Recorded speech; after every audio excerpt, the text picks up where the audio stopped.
Call the Dixon County regular meeting to order, June 21st, 2018. Please stand for the flag salute.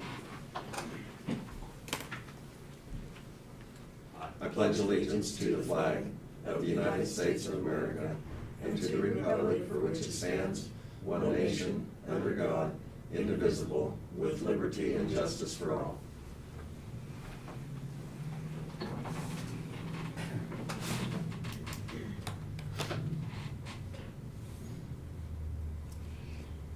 Approval of the agenda with the addition of consider resolution to appoint Ruth McCurry to the North Central Kansas Library System Board. I make the motion to approve that. Second? Been moved and second. Any discussion? If not, all those in favor say aye. Aye. Opposed? Motion carried. Consent agenda, minutes of the June 21st. No, June 20th. Oh, I'm sorry. 14th. I'm sorry. That's I was wrong. Yeah, June 14th meeting, fund expenditures of $574,794.17. Wire payment for utilities of $5,831.28, and credit cards of $27,945.99. I'd move that we accept the consent agenda as presented. Second it. Any discussion? If not, all those in favor say aye. Aye. Opposed? Motion carried. Commissioners' comments and committee reports. Lynn?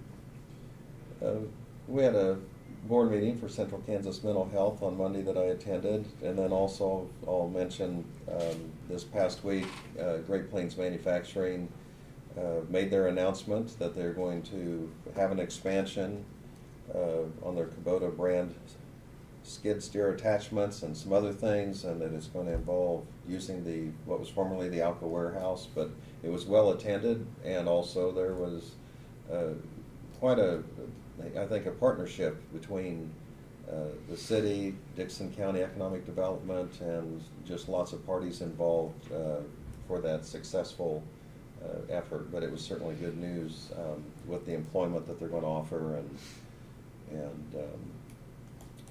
so it's a very nice event. That's all I have. Thank you, Lynn. At our work session this morning, Tim Hamilton, our zoning and planning administrator, we had him up here, talked about blight issues that we have in the county. It seems to be getting more of a problem all the time. And then the tiny home movement that's happening, what's our zoning and planning on how we handle those. Janelle was in this morning, going over the budget with us again. I don't know if we determined when we're going to have the public hearing or not, but that'll be coming up last of July. Is that correct? We still have the 9th of July, I think. I think it's the 9th of July.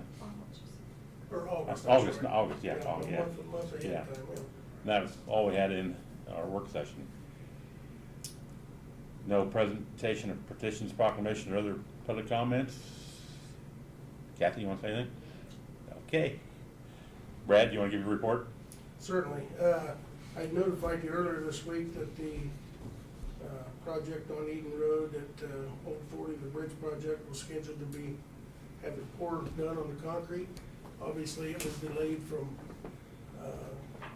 yesterday because of the rain, but they do have that scheduled to start at 3 or 4 in the morning tonight, and they should get it poured tomorrow. So the other thing, John and I were out and looked at it yesterday and talked to him, and I was surprised and pleasantly surprised to learn that the concrete's all coming from MCM.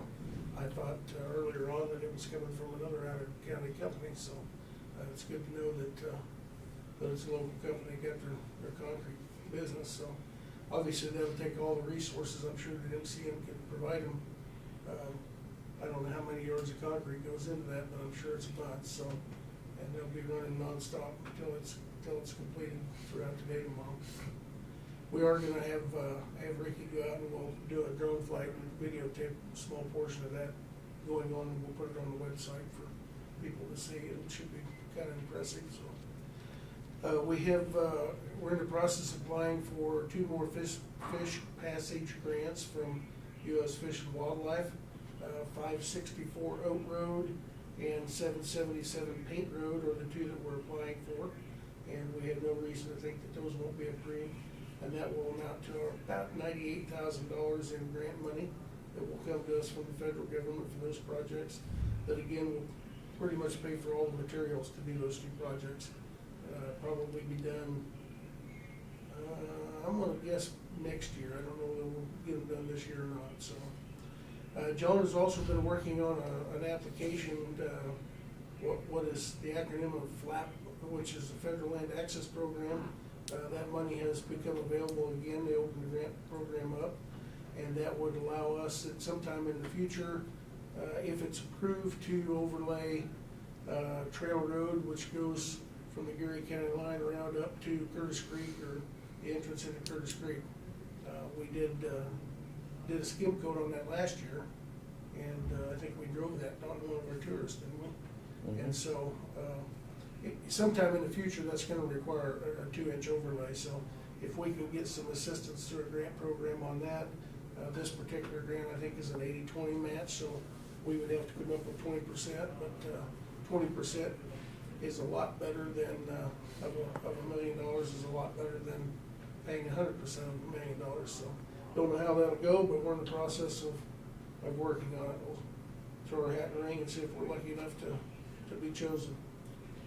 This week marked the end of the Purple Wave auction, and our two vehicles did sell. The Tahoe brought $11,000. Wasn't quite as much as I had hoped for, but close. The Stratus brought $3,000, which is a little more than I had thought that it would, so equaled out. They brought about what we had hoped for, so. The Tahoe's been picked up already by the new owner as of yesterday, and we're still waiting on the successful bidder to pick up the Stratus, so. Yesterday was Camp 911, marked the end of Camp 911 for this year. The 2 days, over 2 days, we had 62 campers, 6th grade age campers from all 5 school districts in the county. And talking to Chancey this morning, everything went very well. I talked to John Holter too a little bit yesterday, but everything went very well. It was the most campers I think we've ever had, and even with the weather keeping them hopping, they didn't have to delay anything. It sprinkled a little bit, but it never caused them to change schedules or do anything else. So everything was conducted at Camp Brown, and they had a very good time. So we also have some training going on today at Eisenhower Center in the courtyard. Russ Wilkins is down there, and we are. It's 911 training. It has to do with domestic violence calls, and we've got dispatchers from all about the region that are down here participating in that training that we've sponsored and helped set up. So we're proud to do that and proud to show off Eisenhower Center. We will, in the work session, we talked about doing a listening tour / road trip, potentially as soon as the 5th of July, where the commissioners and staff will go down, start at Harrington Hope area, possibly stop in the bar and give some scheduled contacts with people in those areas an opportunity to talk to the commissioners, and also while we're in Harrington, schedule that one at the Historical Society and give us a chance, you a chance to look at the Historical Society and see, take a quick tour of that and see what they have down there to offer as we work on budgets. The last thing I've got has to do with the new jail and courthouse renovation project that we have redesigned. And in your packet from last week, you should have the paperwork that talks about that. Kathy had one, she can follow along, but I just wanted to touch on a few things that have to do with that and how that project has changed scope, if you will. We no longer have a justice project, it's just a jail and sheriff's department. And we've kind of backed that down to make it simpler. After the meeting with some local citizens here, it was suggested that for simplicity's sake that we just make this 2 phases, which I think makes total sense. And phase 1 of this project, if it's approved by the voters, would consist of the construction of the new jail and sheriff's department, the sheriff's office, which would be attached to the east end of the courthouse, the existing courthouse. Once phase 1 is completed, 18 months down the road after starting, Phase 2 would take place, which would be removing the old jail from the second floor and building a courtroom up there and renovating the top floor of the courthouse and then going through the courthouse in whatever methodical fashion the contractor comes up with to take care of the HVAC, electrical, heating, or wiring and plumbing issues that we have here. So between the two phases, we're estimating about 24 to 30 months to complete. And on the second page of that group of items, as we get into, or migrate over into how we're gonna pay for that project if it's approved, I wanted to kind of illustrate a little historical information about utility costs for this building, because that's a big piece of our budget every year, number one. Number two, it's gonna be a big piece of helping pay for or make that bond payment. But if you look at that sheet, just in 16 and 17 per year, we paid out right at $78,000 in utilities between Abilene's water and sewer, gas, and electricity. Again, almost $80,000 that we paid per year in those utilities. This is not a very efficient building by any means. When you look at the county attorney's office, that building, we paid about $10,000 per year, just over $10,000 in each one of those years. So between those two buildings, about $90,000 are paid just for strictly utilities. We're told that by the energy audit people that we can cut those numbers in half relatively easily. And we're comfortable that we can.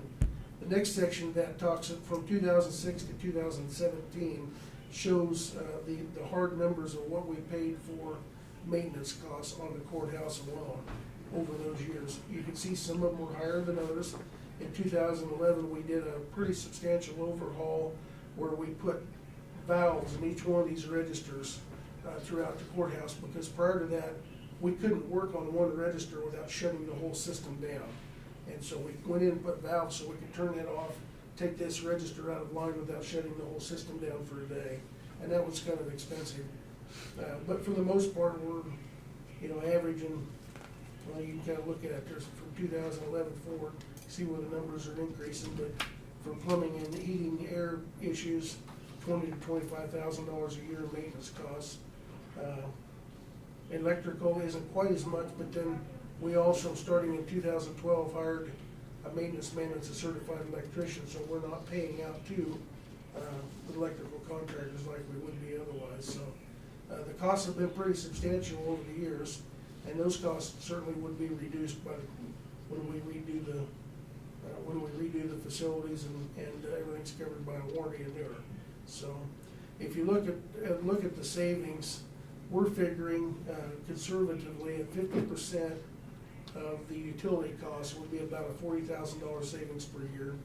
You take the utilities completely out from the county attorney's office because it would no longer be there. We wouldn't have that bill. And then if you look at a $27,000 maintenance cost per year for electrical, heating, plumbing, etc., that puts about $78,300 that could be used in savings to go towards a bond payment on the jail project. So that's money that we're spending now that we're not getting anything out of. So the last page just illustrates the bond payment and the cost. So if you start at the top, the total project would be $15 million, of which we have been allocating, as you know, 2 mills towards this project since 2000, and actually I think it's about 2013 or 14. We will have about $2 million, $2.4 million on hand after January 1 of 2019. So if we put $2 million down towards the project of cash we have on hand, the bond amount that we would have to issue bonds for would be $13 million. Our estimated annual bond payment would be about $840,000 based on today's interest rates, which we've been very fortunate to have maintained a low status. So over a period of 25 years, if we did 25 years at this point, that would make our bond payment $840,000. Now, where will that money come from? The 2 mills that we have in place generates $425,000. We also would have the $75,000 in savings that we would glean from renovating the courthouse and the county attorney's office being raised. We would also, for the time being, we are robbing, if you will, but we have the money that we have been paying for the last 5 years for our KDOT revolving loan fund that we did for 40 miles of asphalt work. That payment is around $400,000, 342 of which we would use for the time being to make this total $842,000 bond payment. And so that's where the money would come from. It's from the existing budget. If interest rates stay where they are, again, it wouldn't require a tax increase at this point. So we're hoping that would be something that's simple enough that people would be able to understand, and we can publish and make people understand where the funding would come from. So the only other thing I wanted to highlight or note was that I just completely skipped my mind.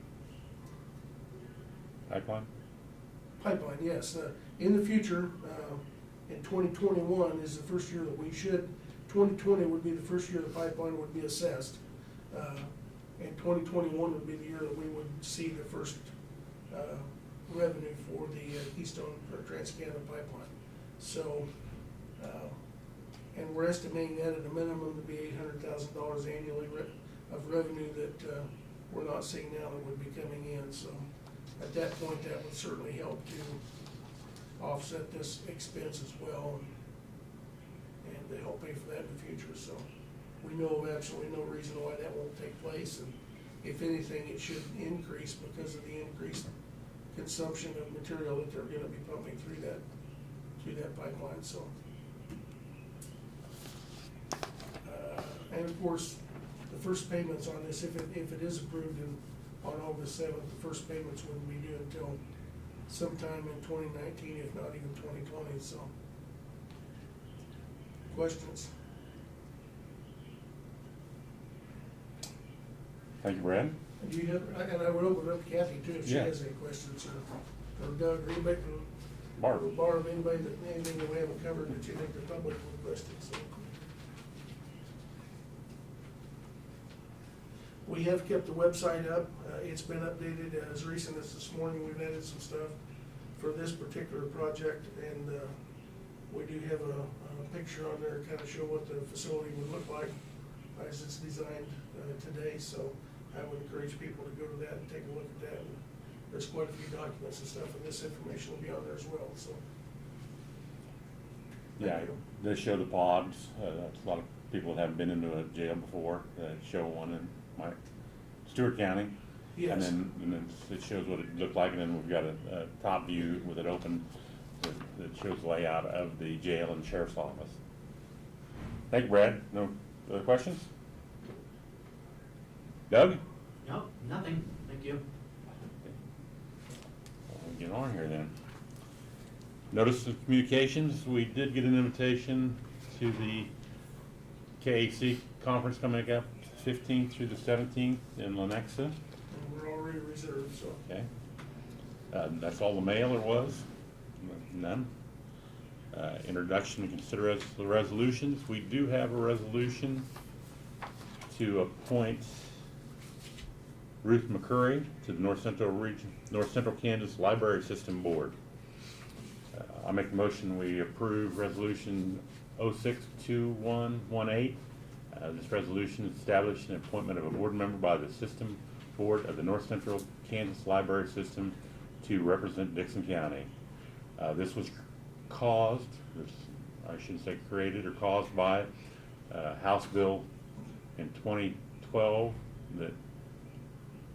House Bill 2012 in the 2017 legislative session, which amended the KSA 75-2550 that makes the appointment subject to the county commission.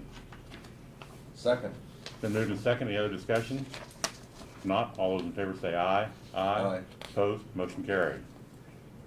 One thing on notices and communications, I'll just mention, there is a grand opening ribbon cutting for Christine Meyer and Associates called Life Your Way, and it's gonna be at the Abilene Civic Center. I plan to attend that. It's today from 4 PM to 6 PM, and so it is a new business, service type business, and for Dixon County. And anyway, I plan to attend, so I don't know if I need to put that up. I may come in early when I come in for the Dixon County Economic Development Corporation barn, so. Okay, I'll have somebody post it. And that's all I have.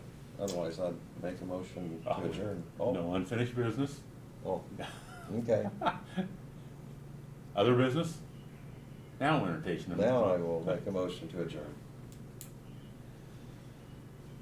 Been moved and I'll second that motion. I was gonna leave. Moved second. All in favor say aye. Aye. Opposed, motion carried. Stand adjourned.